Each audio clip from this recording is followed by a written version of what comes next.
علامہ بیہقی رحمۃ اللہ علیہ نے لکھا ہے کہ ہمارے استاذ حاکم ابو عبداللہ کے چہرے پر کوئی زخم ہو گیا، کوئی پھوڑا ہو گیا، اور ہر طرح کا علاج کرا لیا، وہ پھوڑا صحیح نہیں ہو رہا تھا۔ چہرے پر زخم ہو جائے بہت خراب لگتا ہے، تکلیف دہ بھی محسوس ہوتا ہے، نازک عضو ہے چہرہ، تو صحیح نہیں ہو رہا تھا۔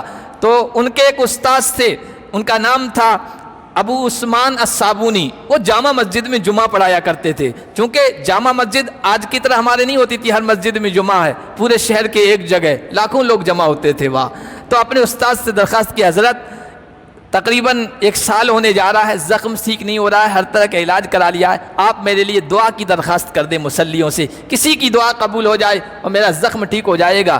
انہوں نے جمعہ کے خطاب میں مصلیوں سے، مقتدیوں سے کہا کہ بھائی حاکم ابو عبداللہ کے چہرے پر زخم ہو گیا ہے، آپ حضرات سے انہوں نے شفا کی دعا کی درخواست کی ہے۔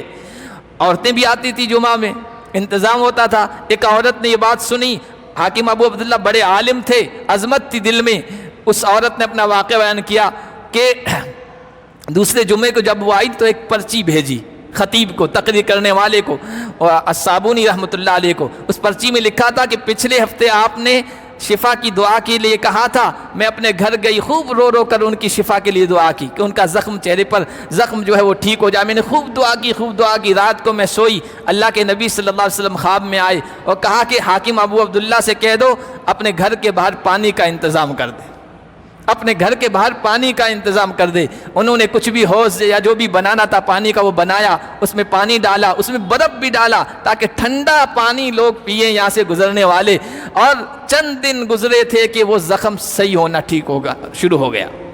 پانی کے صدقے اور پانی کے خیرات میں بیماریوں سے شفا کی بھی تاثیر ہے۔